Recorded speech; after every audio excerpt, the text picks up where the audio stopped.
And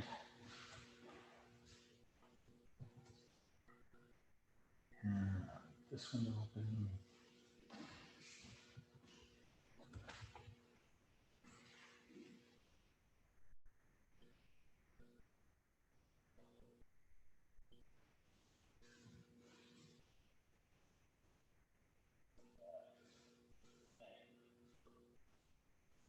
That's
awesome. Everything's hooked up and ready to go. All right.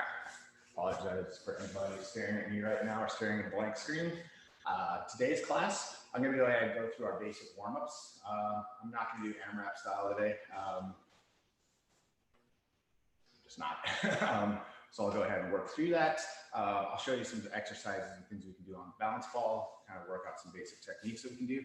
And I want to leave this to question and answer. So the folks that are viewing on Zoom, if you have any questions about technique, anything I could demonstrate that you can work at home, anything about your own personal gains, if you want to talk about history of Jiu Jitsu, I'm totally game for that. Okay, I'm going to start off with the basics stretch right now. The head to toe one right here. So we're going to start off here on rotator cuffs. Our arms are outstretched, our palms are up. And we'll just go ahead and build up big circles, moving forward right now. Take a big deep breath in through your nose, exhale through your mouth. And if you didn't realize, it's Friday today. I know with the shelter at home situation, all the days are starting to blend together. But I think it's important to maintain some sense of regularity, because when we get out of this, and we will, sooner than later, hopefully, we'll be back to normal, we'll be ready to go to normal. Let's do the same thing to go backwards, palms up, start small, work a little backwards. Working on the rotator cuffs. Looking at chest and shoulders. Good, let's go hand on the hips, feet split apart. Let's go ahead and do circles with our hips. Rotation in. Out, to the left, to the right, clockwise and counterclockwise, back and forth at your own pace. See the side view right here, swinging to and fro.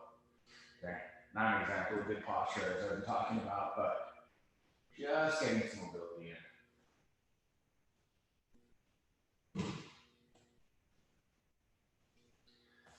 This is a classic jiu-jitsu one. Feet together, hands above your knees, and start just going backwards and forwards like so.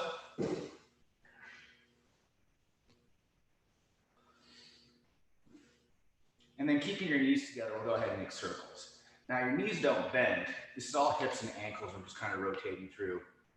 You never really want to train your knees to bend or go shearing action right here. But sometimes when you get clobbered that way, you want the kind of ability to turn with things. Some years ago, I was actually refereeing a match, and the other referee, two competitors spilled on top of me. I went to block the competitors on below, and I got hit in the knee in a bad way. Could have torn my ACL, but thankfully I turned with it. But that was my end of the day for there. It's all the way out Chicago, too. All right, good. Let's go from there. Just go ahead and do some stretches. Stand in place.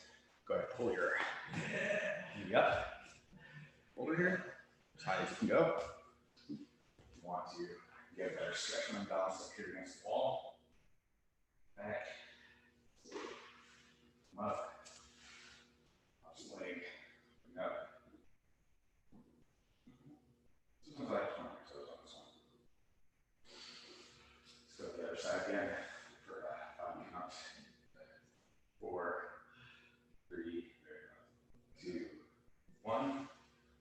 Switch up again. High. 4, 3, 2. Go ahead and warm up the neck. Okay. Start with your chin to your chest. Roll your ear to your shoulder, look up. Ear to the opposite shoulder, back down. Big circles out of your head and neck. You can start off going clockwise. If you're on place, you can go ahead and go counterclockwise. Just get a lot of movement going around, just kind of warming up. I've been up for a while, actually. If you're just getting out of bed, this is not a bad way to kind of shake the sleep off. More vigorous motions. Don't forget the back and forth and side to side. I get the sensation, I get the sound of broken glass when I do this one right here. My neck, I don't even want to know how it actually is. All right, good. Done that. Let's do a little bit more to get the blood pumping. Go air squats. Feet shoulder apart, toes pointed forward. Good posture. I'm going to do this in sets of 20. Okay? 1, 2, 3, 4, 5, 6, 7, 8, 9, 10, 11, 12, 13, 14, 15, 16, 17, 18, 19, 20. Okay? Now I'll go ahead and move on to push-ups. Yeah, explained this a few times before, so I'm just going to go right into it. Ready? 1, 2, 3, 4, 5, 6, 7, 8, 9, 10, 11, 12, 13, 14, 15, 16, 17, 18, 19, 20. And parachuters. 1, 2, 3, 4, 5, 6, 7, 8, 9, 10, 11, 12, 13, 14, 15, 16, 17, 18, 19, 20. Back in the middles. Do about 30 seconds worth at your own pace. I like to do this flat in my back.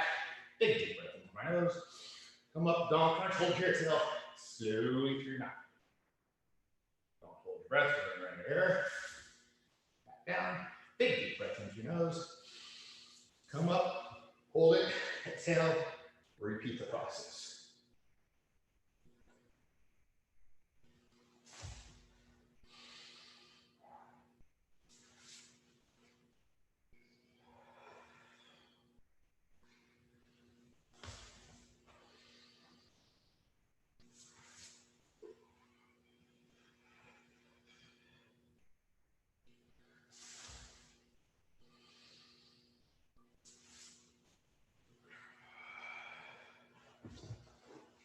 Let's go with our ups. I'm going to go ahead and shoot out and do 20 of these. 1, 2, 3,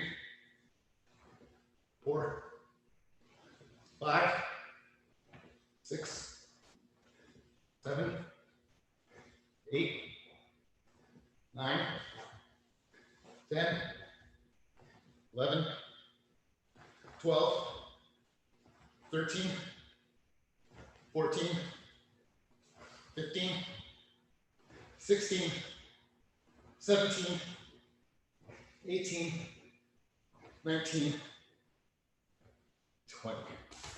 Neck exercises. I think you know the routine. So I'll go ahead and do this. 20 chin to chest, 20 chin to shoulder, 20 ear to each shoulder. Per usual, try to make it through this rotation without having your head touch the mat. I'll let you go at your own pace. 4, 5, 6, 7, 8, 9, 10, 11, 12, 13, 14, 15, 16, 17, 18, 19, shoulder, 2, 3, 4, 5, 6, 7, 8, 9, 10, 11, 12, 13, 14, 15, 16, 17, 18, 19, 20. And ear to shoulder. 2, 3, 4, 5, 6, 7, 8, 9, 10, 11, 12, 13, 14, 15, 16, 17, 18, 19, 20. Still with me? Good. Let's go over the shoulder bridges. Feet close to your body, push off the ground, lift your hips, up and over the top of the flatness. I'm gonna let you do this at your own pace. We're just gonna basically go for time. About 30 seconds worth. And set the timer. I don't have a screen that does this for me right now. My phone is on the other side of the camera. I'm just gonna do this until it tickles. I've got enough of them. Okay, notice when I do this, sides of my arms are actually touching the mat. You know the words. Going up and over my collarbones. Or as I'm a ground fighter, from the ground to my feet, to my knees, to my hips, up and over my collarbone.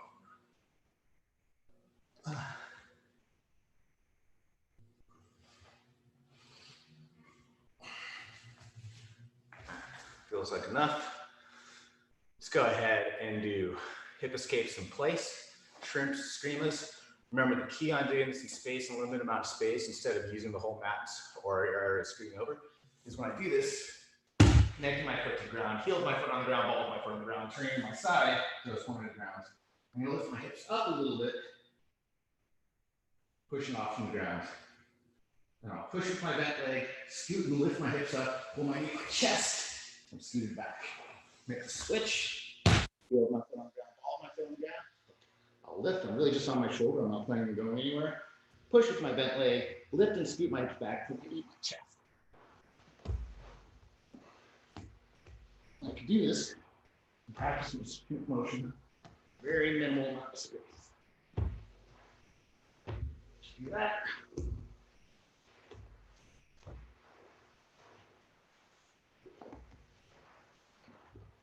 Well, I'll admit, I usually do the long form and working way down the back. I usually don't have an issue having to do this close. But it's good practice. For me too.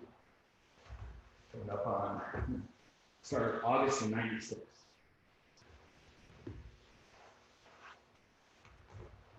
So you can map how long I've been doing this for. Seems like a good amount. I will finish up and do some streamer. Take an angle right here, all along if you want to. Core intact, really just on the small of my back. Hips relaxed, jiu-jitsu feet. Go ahead and start paddling inwards right now. Big circles. The analogy is try to imagine you're wiping the wall down with your feet or racing the chalkboard. It's not like riding a bicycle. It's going to be that motion. Go ahead, switch directions, paddle out. You notice as I build up on this, I can add a little bit of speed. The circles get a little bit bigger. My hips get a little bit looser. This motion gets a little bit easier to do. Keep core intact, toes pulled in. Switch directions. Switch directions. Switch directions. Pick up the case. Switch. Switch. Switch. And good. All right. Now, I'm going to go ahead before I open up the questions and answers. I'm moving around. It's sweat going on. A little bit of sweat, not much. And it's not good to waste that opportunity. I'm going to go ahead and start talking about one of my favorite tools for self-drilling. Sometimes I'll do this even when I'm in the academy by myself, not with the cameras on.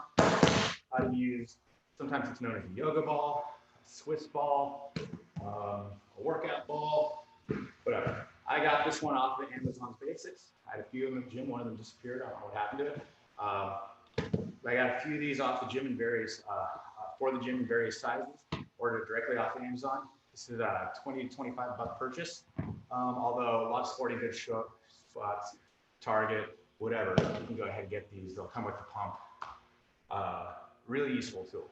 Now, aside from the ability to work out on this, I find for my posture and my back, said over and over again that my lower back isn't awesome after all these years of doing jiu-jitsu. I find just the ability to kind of sit in here, lean back, and just in these positions as opposed to a standard chair. I actually find this very relieving on my back. I feel this very comfortable.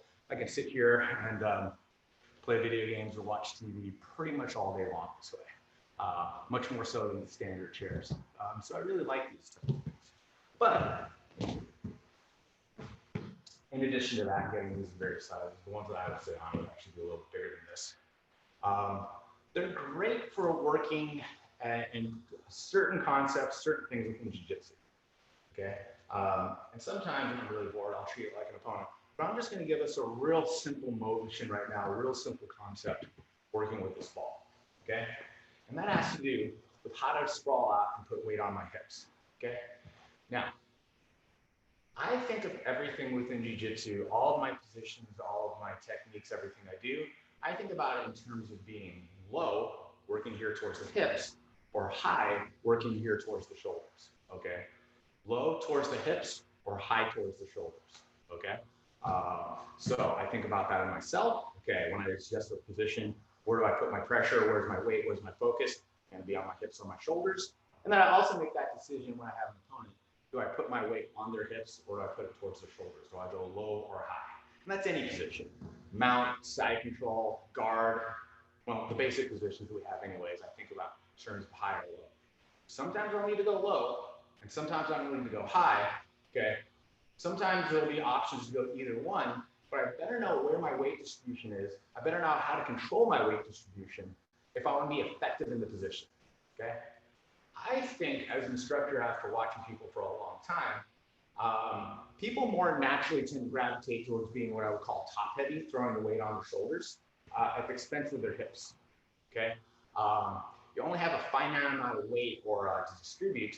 The more weight you tend to put on your shoulders or more weight you put in one area, the less weight you have to put someplace else, okay? The more weight I put to my chest and shoulders, the lighter my hips are. And what you'll find out if you do it that way, when your hips are light, okay, you have a squirmy guy like myself, oftentimes you'll find yourself back in the guard where you didn't intend to do that, okay? So this is just gonna be a drill and exercise and a way of showing off how to get heavier on our hips, okay? So right now I'm using the ball right now. I'm going to go ahead and sprawl into this, driving my hips into the ball right here, driving one hip into the ball right there. I really want to go ahead and make the connection. Find the boniest part of your hip, okay? And imagine like you're trying to pop the ball with your hip, okay? So I'm going ahead and I'm driving in and being heavy right here. Now, here's another thing too. I'm never heavy just because I'm floating on top of somebody, okay? I'm heavy, but not heavy enough if I'm just floating on top of somebody. The secret to being heavy is just thinking of that hip bone right there, whatever you're connecting to. And again, we're just straight up, I'm going through the ball, okay? But my connection point starts from the ground, through my body, through my hip, and I'm trying to not only drive and top the ball, I'm trying to drive right back into the ground. So the ball is a circuit from the ground to wrist, okay? So from my foot, through my leg, through my hip, through the ball, and back into the ground. Okay, so I'm driving in being heavy here. Notice when I'm doing this, even though I'm saying I'm being heavy on one hip, okay, my hips are relatively flat I want both legs connected to the ground. So I'm on my toes, on the balls of my feet right here. Okay. And I'm driving in and making this connection. I'm really just driving in with the ball into the ball with my hip, but both feet are connected. Okay. Because again, we're all thinking about that circuit from the ground through my feet, through my body, through my opponent's body, or through the ball, back into the ground. Look, if I go ahead and exaggerate this turn, I turn all the way here, this foot isn't connected to the ground anymore, therefore I can't drive off the ground. I lose a lot of my power off this one right here. Okay, so I never exaggerate these motions too much. I tend to try to keep my hips relatively flat, trying to figure out the best angle to show this to you. Okay, but I'm emphasizing how I'm dropping down, being heavy on one hip right here. Take a wide stance right here, from the ground to my foot, to my leg, to my hip, to the ball. Really, I'm right now just concentrating on my right hip. My legs are kind of balanced. My hands can be wherever they want to be. Honestly, because I'm focusing all of my weight on my hip, it doesn't really matter what my hands are doing. Okay, and if I'm focusing on my hips, okay, if that's where my weight, if that's where my engine, if that's where my power is coming from, it's going to allow my arms to do other things, such as trying to break down my opponent's defenses, trying to go ahead and be offensive. Okay, I can't really hold somebody, squeeze this as tight as I can, or squeeze my opponent as tight as I can, and attack them at the same time. Okay. For car guys, it's the difference between, like, that's why they say rear-wheel drive has more control, or sports cars have rear-wheel drive, commuter cars are front-wheel drive. It's a weird analogy, but that's the way I think about it right there. Anyways, so you can go ahead, we can do this to both sides. Just start off right now, very basic thing is feel your connection to the ground. I'm really kind of digging or grabbing onto the mat with my toes right now. Anything I can do to like drive off the ground and be heavier. And I'm visualizing it right now from the ground, through my feet, through my leg, through my hip, through the ball, back into the ground again. It's always a circuit. Every time I'm on top, every time I'm trying to be heavy, I'm going ground to ground, okay? And unfortunately for the ball, or unfortunately for my opponent, okay, they're gonna bear the worst part about this right here. Taking my weight and being sandwiched in between my weight and my positioning and the ground, okay? That's what makes me an effective ground fighter, is how I use the ground, how I connect through this, okay? And it's how I can feel heavier than I actually am, how I can go ahead and utilize all the weight that I have on myself, okay, that I know how to use. People will tell me, you know, quarantine diet right now, I'm still probably about 170, 180. I don't put on weight or anything like that. But people tell me I feel a lot heavier than I actually am. People will tell me I feel heavier than folks that are actually heavier, because I know how to distribute my weight. Okay, I know how to focus it to a point. Okay, Half always used to say this, and Half still feels heavier to me than anybody else. Half Gracie, my instructor, anybody else that's ever been on top of me. You take 100 pounds, put it on a book, spread it out on a book, put it on somebody's chest. It doesn't feel that bad. Take 100 pounds, put it like a nail, put it on somebody. It's going to feel awful. I'm always trying to be like that nail. Okay? Be a different view of it. Connection, hip to hip. And again, I'm really digging my feet into the ground, or digging my toes, really kind of grabbing on, really pushing off it right now. And again, from the ground to my foot, to my leg, to my hip, through the ball back into the ground. There we go. Just trying to be as heavy as I can. Not relying on my hands. If I need to hold on to it, like your ball might vary, that's fine. But the emphasis is how I can do it with the hips. Okay? Learning that hip pressure, learning how to drive in that, learning how to drive in with your weight. But in this case, driving with the hips, because I think that's the less natural position for most people. Most people tend to be heavy on the top. Okay? There's a real core, fundamental accessory position to working effectively. Okay? Now that you're playing around with that, and you can't see the screens if you are, I'll give you another little quick drill to do with this right now. Okay? My ability to switch from point to point. As good as I am at focusing one hip on my opponents, is sometimes you need to kind of move and use the other hip. Okay? And I want to do this with pressure and control. Never take pressure away from my opponents. Okay? I only add to it, increase it, maybe shift it to another place, but it never decreases. Okay? So the simple motion, I would do this with my hand behind my back, is I'm driving with my left hip right now. See, both feet are connected. I'm driving and gripping into the ground right now with my toes, and not my toes, from the ground through my feet, through my legs, through my hips, into that ball. And now I'm just going to do a shift, and now it's going to be my right hip. It's a subtle move to be sure. I'm not sure how well this is showing up on camera. Switch back. Okay. But this is kind of the mother of my ability to move and stay on somebody and be effective. Make it shift again. Each time I'm going to be heavy. And as I'm rolling along right there, and I'm rolling when I make the shift, I'm rolling essentially along my belt line. Okay. So for purposes of this motion, the pressure is going from here to here. And I can be fast, I can be slow about this if I want to be. But as always, whenever we drill, whenever we work a technique, I would rather go slow and accurate first, okay, and then add the speed in once I feel the accuracy is there, okay?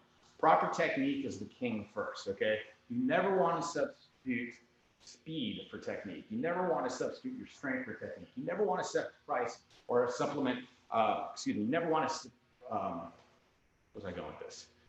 Whatever. Your natural attributes are only there to enhance your technique, not as a substitution for your technique, okay?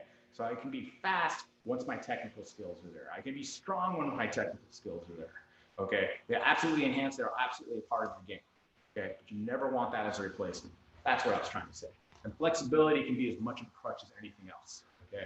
And this is coming from a guy they call Gumby. We'll just go ahead, give you a different angle on this, maybe from here. And again, it's subtle right now. I'm just shifting right hip, left hip.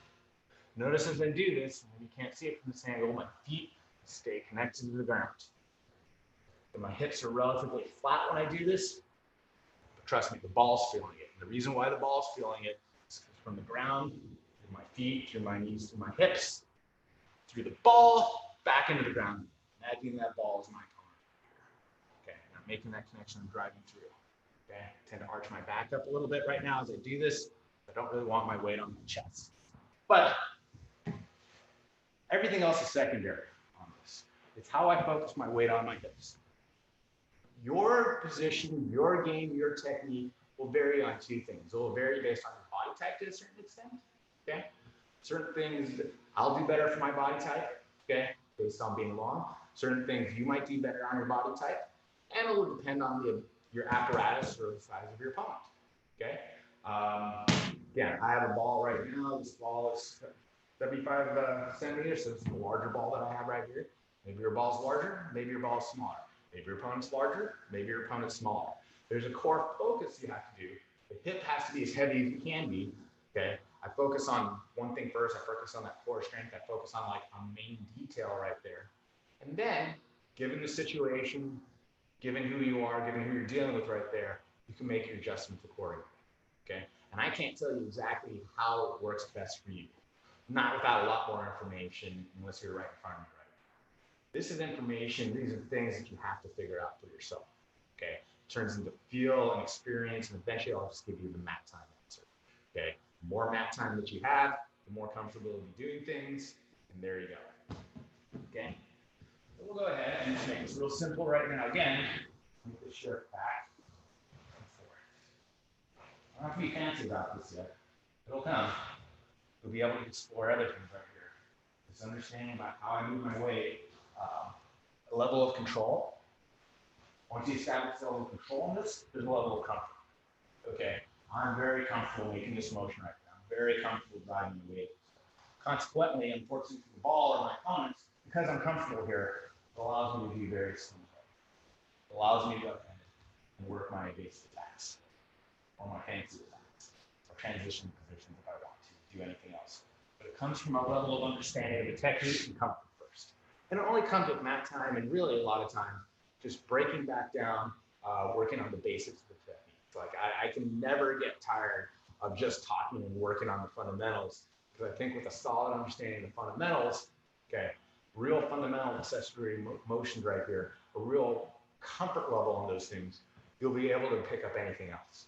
You'll be able to train or work virtually any other technique when your fundamentals are secure, okay? I always compare it, for an analogy, you can't learn from an artist's perspective, you can't learn how to paint like Picasso, okay? You can't just go ahead and make those brushes. Like Picasso actually was a classically trained artist to start off with, okay? And from that classically trained art, Okay, once you knew the rules, once you established a level of comfort with this, then you learned how to break the rules. You learned how to go ahead and set his own rules up, and you learned how to make it work for him. But it came with a good understanding of the fundamentals. Look it up. Look at the early history of Picasso. He wasn't drawing like three-breasted women to start off with to go. He actually was classically trained.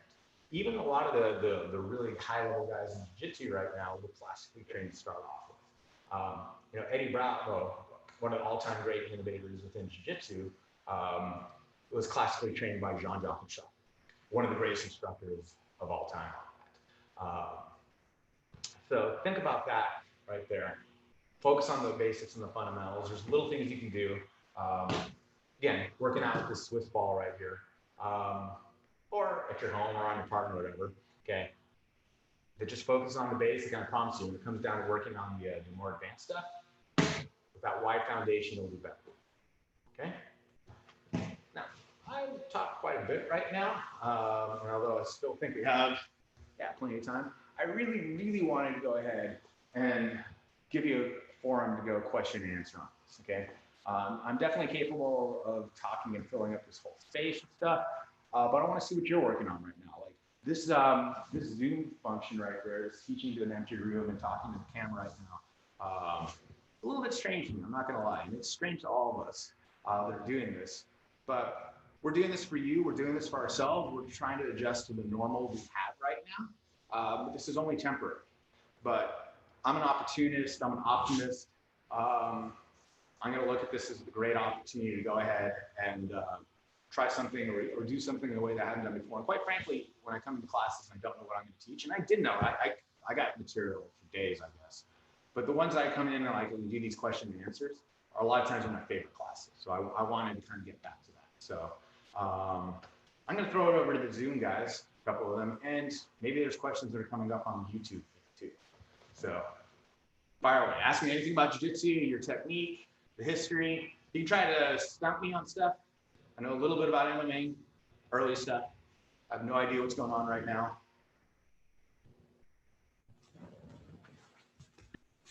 Anybody still there, paying attention? Yeah. I guess anything, like what else can we work on at home? Like other than if we don't have a ball, like maybe some mistakes that people make all the time that we could improve on, like mistakes in technique or passing. I think one thing that was a good thing, and it was a class that I covered yesterday or the day before, is footwork on passing. I think footwork and posture are the most underrated aspects of Jiu-Jitsu, period. And footwork, your ability to kind of move around and get some drills in and have like, again, like a level of control with your footwork and then a level of comfort in your footwork will add to your passing. So for example, I left the chair upstairs, I'm not gonna get to it. We had like, first of all, setting up our stance, okay?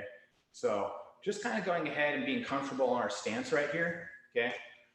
Feet a little bit outside of my shoulders right here. And you notice I'm standing like, as if my opponent was to this side of me. Let's pretend the ball's the person I'm passing right now, okay? I'm standing at the stance, 1 foot forward, 1 foot backwards right now, okay? Now, first of all, I want you to notice that I'm on the balls of my feet when I do this. I don't want to be flat. I don't want to be on my heels. My legs are too planted. That's a place where not only I'm not effective, I don't have good motion, there's a point that I can go ahead and get injured on this. Okay, so I'm on the balls of my feet, and I can go ahead, I'm just kind of moving in and out. This is very much like a fencing stance, actually, okay? But I'm just going ahead and doing this and moving around. I'm just getting kind of comfortable with this. It's a little bit weird to do this solo, but I think the footwork is good. If you want, you can throw some music on there. I have a joke about, guard passing. Jiu-Jitsu without footwork is like dancing without footwork. It's only halfway there, and it's a white level right there. White belt level, excuse me. Okay, we can go ahead and do that. Then you can go ahead and play around with the drill like we've done these before, just kind of stepping in, playing around, moving with my hips. Okay. It's easier when I have something to visualize, like a chair. I was stepping in and out of that if you can watch the replay of the videos. But I'm just going ahead and getting comfortable. I'm going ahead and maintaining my posture and my balance the whole time. And actually sometimes working without a partner on this, okay, is good because there's that want to grab onto something for a lot of us, okay? When in doubt, like, it's like, I don't know what's going on, so I'm just gonna grab onto something as tightly as I can, okay? and it's there, and there's a panic sense on there, and people do that all the time. Sometimes doing these drills, like, the ball, there really wasn't anything for me to grab on, the chair there was too low for me to grab on. Sometimes it just lets me focus on, like, again, those core principles of like posture and footwork right here without having to grab onto something. My hands will be here, I'll be able to grab onto them, I'll be able to work and coordinate them.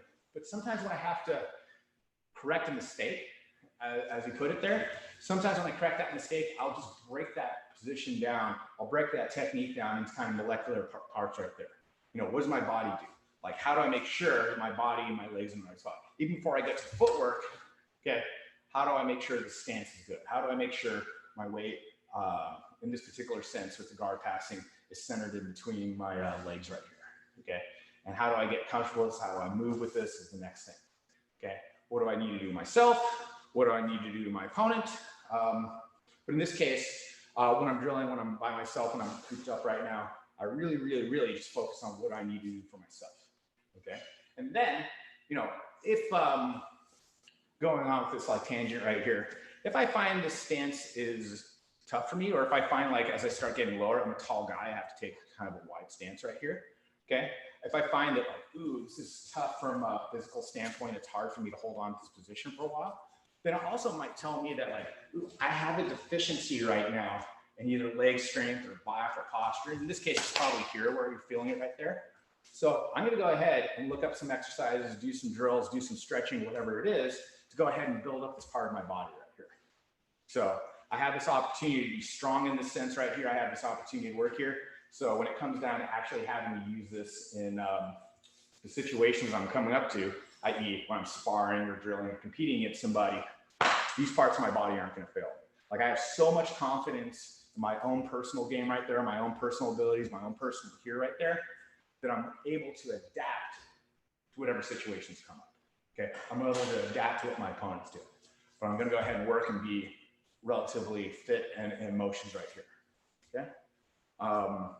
And that's really what we can focus on at this point, is just ourselves, okay? If we don't have an opponent, we don't have some kind of apparatus working, just goes and works with ourselves. But again, filling up space right here. But go back and watch the class that we did yesterday on YouTube. All these classes are being archived up there. And I did throw up an excellent drill with the chair that I think I work with. And it's funny, I'm having to modify a lot of these techniques that I don't generally do a lot of these solo drills, because I'm on the mat working with people so much that it's not that big of an issue for me. I'll always have the opportunity to work this with somebody and get some feedback on there. So a lot of times I'm having to think about, and this is good for me, okay? Think about like, what do I need to work on? How do I translate this?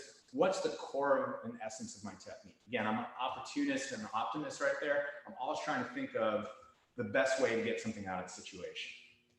I hope that's helpful. And I hope I gave you something specific to work on, as opposed to sometimes I can be a little bit pie in the sky with my stuff, I know. Oh yeah, that's helpful. It's pretty hard to do things without a partner. Exactly. And that feedback, that tactile sense and working with folks is a big thing too. Tell me I feel heavier in this or not. Tell me if this works out well. But we adapt and we do what we can with this, I guess.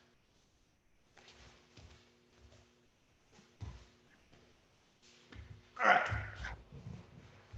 Anything else? Anything else anybody wants to know? Let's see if YouTube has any comments. Nope.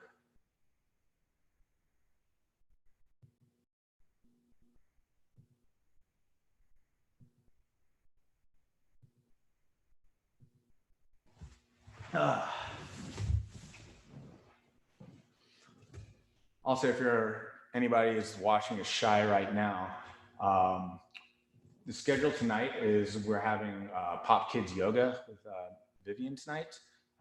That's going to be geared for young children.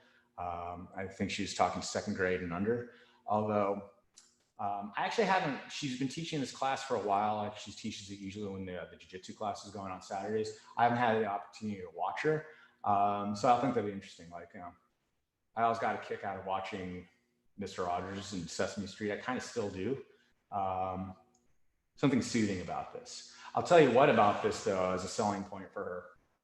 that the kids can be rambunctious. We'll do jiu-jitsu before, and the kids will be rambunctious, or sometimes they'll be hesitant to do this, or sometimes they'll even come out crying and all that out of class. And that's only a half-hour class, and I think Trevor does a wonderful job with that class.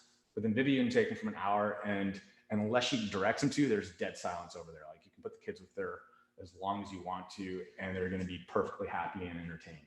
It's pretty awesome to watch, at least from the perspective I have. So I'm looking forward to that class. And then at 6 o'clock tonight, it'll be a heroes only, the Zoom invite only. Just kind of discussion. It'll be from my house. I'll probably be eating or something like that.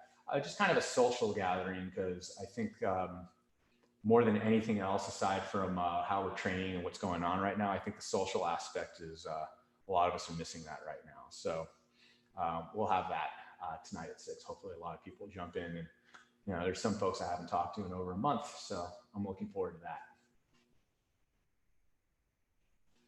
You guys got me as long as you want to. Whatever you want to throw at me, or whatever you want to stump me with, whatever I can help you with, fire away.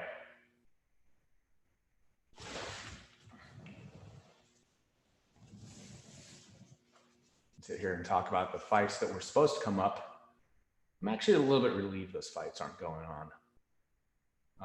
Just given the situation, I want the fights to go on, but I want them to be done in the right way.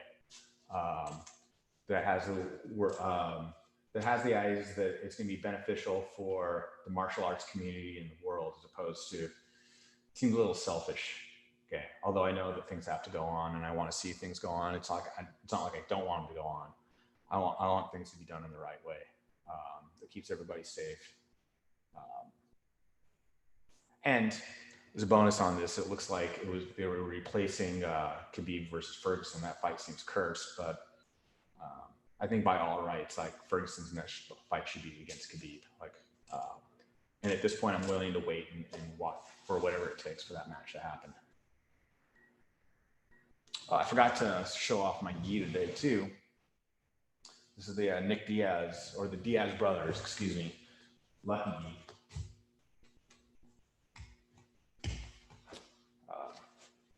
It's a good fit for me, especially since they're built like me. We, OTM Lucky Gi, OTM being my company, and Lucky Gi being my partner's company that we share, or OTM we share, sponsored and known the Diaz brothers for years and years and years. In fact, the very first time I got submitted in jiu-jitsu was all the way at purple belt. Nick Diaz caught me in a knee bar at the US Open, which I think was one of the greatest divisions ever, and no regrets on that. I think it was a great match. I really wish I still had that one. But he caught me with a knee bar with like 15 seconds to go. Although I almost put him unconscious with a choke. It was a fun match. Hey, Gumby. Hey. Hey, it's Jason. How you doing? Doing good. How you doing? Hanging in there. Quick question. What do you think? Can you touch a little bit on like sports jiu-jitsu versus like self-defense? Do you think like the curriculum at Heroes is more like sports related, or can you use it in self-defense situations? Can you just touch a little bit on that? Yeah, like, I have to kind of talk a little bit about my history and how I feel about things before I get into it. Like, I'll say, when I started training jiu-jitsu, when I signed up in '96 when Halpa opened up his gym, because I saw what Hoist Gracie did in the UFC. And the way the UFC was marketed at that point is like, there are no rules. It's like, let's throw these guys in a cage, let's shake up, let's have jiu-jitsu and kung fu and karate and street brawlers and whatever. And let's put them in a cage, shake them up, and then see what comes out on top. And jiu-jitsu came up on top. And jiu-jitsu came up on top in a way that was really effective, clearly. And it was also, for me personally, it's something that made sense to me. Some of you might have heard the story before, like, when I was a kid, I got picked on quite a bit, and I wanted to take a martial art to defend myself. And my mom, being my mom, thought that karate or kung fu or anything like that was too violent, because she didn't want me hitting people. Like, she thought that was really dangerous. So she put me in judo instead. Which, now we all know, like, if you know about grappling, you're gonna be way more effective that way. So I actually did judo for a year or two, completely as a kid thing. Like, I actually won like 1 or 2 tournaments as a kid. And then the next time, like, after I only got to like a yellow belt or something like that in judo, but after I developed some confidence level and in judo, the next bully that tried to pick on me, I basically threw on his head, and nobody picked on me again after that. So the idea of grappling was an integral part of self-defense and fighting. Wasn't lost on me even before Jiu-Jitsu came about, even before I was aware of what the Ultimate Fighting Championship was for any altercations that I had. So when I initially signed up for Jiu-Jitsu, I came in thinking like, not that I was going to be a cage fighter, but like it had proven its effectiveness in the real world as much as it can, legally can. And that's what I wanted to learn. So the jiu-jitsu I learned at that point involved a lot of strikes, like a lot of, I'll call them self-defense situations, although it could be, there's a limited scope to what you can do. Like we did guard pass and slap drills. So when the person on top got to actually hook me and slap your opponent as you're going through. We did a lot of takedown drills where one person had boxing gloves and they got to hit you as you're going for takedowns. I would tell you, your shot gets really fast if you don't want to get hit in the face. So we had a lot of those types of drills. But also the era of jiu-jitsu at that point was definitely a tough man era at that point. And I say tough man because there was like, I can count on one hand how many females trained at least our gym in the first 5 years. Probably count on 2 fingers how many women trained in our gym the first couple of years. But it was the strong getting stronger. Like, there was that kind of sense when you came in, like there was that kind of penalty to pay when you came in there. Like there was a price you had to pay. You had to kind of show us that it was worth training, working with you before anybody was going to give you the time of day, which means you got beat up a lot. So that's my background on that. And I have this sense right now, like now that 20 something odd years later that I'm sitting here in this gym, I don't necessarily just want the tough folks to come in there. I think at the time that we came up, we had a point to prove, that we kind of had to prove the effectiveness of jiu-jitsu. But I think that point's been proven well over many times. And maybe like, the success and how many jiu-jitsu gyms you see nowadays is testament to that. And now that it's been proven effective and worthwhile, it's not just the toughest people are going to show up and gain something out of that. It's everybody now. Okay. Everybody that does this has a certain degree of toughness. But I'm talking about like you get people from all walks of life, people that would never have an intention of competing or fighting, or like God forbid you ever get to a self-defense situation, or anything like that. Although there's always you need a kind of level of preparedness. So in a certain sense, the training has been adjusted to the level of every person coming in, as opposed to just the toughest one. And there's other reasons for that too, probably economical business reasons why. If you're the only gym within like 100 miles, you can run it whichever way you want to. Like there's 4 gyms within like a mile radius of you. There's a certain like kind of retention aspect. But a lot of us kind of, when I say a lot of us, I have this conversation with a lot of instructors, still kind of have this, that have been around as long as I have, like realize that there's this need for various reasons to open it up to everybody, but we still want to retain the spirit of what we came up with. Okay, like the era of, man, I don't want to use the word tough on this. That's not quite the right word, but it's a different era in that sense. So like the slot training, like I've done it in here before. It's very rare, and it definitely wouldn't be right away. You have to be at a very much a certain level and a certain type of person that wants to go ahead and deal with that. Not everybody does. But at the same time, I also kind of had the attitude that however I'm training you, whatever I'm doing, even if I don't work something specific, like how to deal with like get punched in the face, I don't want to show or work on something that would get you or give you a mindset that would put you at a disadvantage if you ever got into that type of training. I want you to have that mindset that's like, okay, I'm prepared for anything and I'm able to adapt to the situation as it goes. And to a certain extent, I think that you will train your reacting situation the way your habits are. Okay. But I also trust in the intelligence of, at the very least, everybody that trains with me, that if the situation came down in a certain way, that you wouldn't do anything silly. Like, if somebody was to pull a knife on you in a street fight, for example, I would be horrified and quite frankly shocked if somebody just kind of rolled into a berimbolo if that happened right there. I would trust that your intelligence level is like, not like, that's a bad idea at this point. Like, we're not, I'm not programming robots or automatrons there. If I retain anything at this point, like in the era of a certain level of toughness doing this, is that there's a certain level of stress and a certain controlled level of stress that we put ourselves in. Okay, so our fight or flight instinct is restricted. Okay, or our fight or flight instinct doesn't kick in the same way that it would on somebody that hasn't trained before. Okay, quite frankly, even though like I want everybody to train, I think everybody likes to focus on this. There's boundaries that you have to push through on this. And nowadays, like, yeah, you have to play to the level to a certain extent of the person that comes in here. Like, I don't expect somebody that's 100 pounds to handle things in the same way that somebody that's 200 pounds. But I think that it's a move. I think that you have to be able to go ahead and push your boundaries. And as an instructor, I have to go ahead and you have to kind of trust in me to know what those boundaries are and what we can get to on that point right there. And I think those things are the most valuable things when it comes down to the self-defense aspect of the jiu-jitsu, or like, what you really, really get out of that through training. And like, not only just fight or flight instinct, like I'll show self-defense techniques. Like one of the differences is I'll show a self-defense technique. That's great. I never want to hear about you using it outside of here. I mean, like I'm never hoping to hear about you using it afterwards, maybe a better explanation on that. Although I have heard about that in times. Like where when I show you a sport-related technique, I hope you use that over and over again. And I hope you get a lot of enjoyment out of it, drilling and sparring and working in other places with friends. But a self-defense thing, it's like, you don't really want to hear a story about somebody doing something or like, oh yeah, I got into this fight the other day. And it's like, like, I'm glad you're okay, but that's not what I wanted to hear.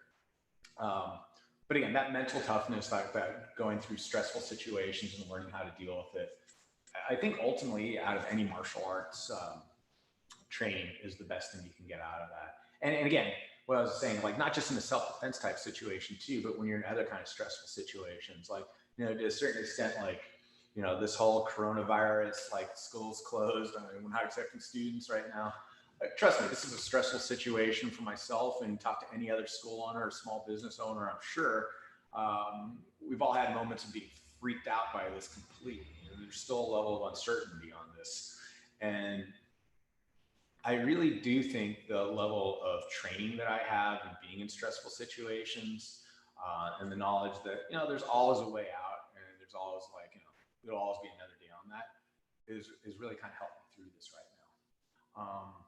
And I absolutely kind of credit the training, the upbringing, like, Hal Gracie, the way he brought us up, as a large part of me being able to deal with the situation the way I am right now. The idea that, like, again, I'm an opportunist and an optimist, or an optimist and an opportunist, if you want to put it that way. It's like whatever situation I'm in, it's like, all right, this is the situation I'm in. I'm going to deal with it. I know where I want to go, and I'll go ahead and navigate the path to get there. And I'm intelligent enough to know, what to do and what not to do in this place. Okay. At least I have the mechanisms and the tools and the coping skills to get myself through that. Whereas, same way in jiu-jitsu right there, or in the same way that like in any other situation you put me on. And that's what I'm looking for. So I forgot what the question is when I was talking about. Like, it's just one of those long tangents. Cool. Thanks, Gumby. I hope that was useful though.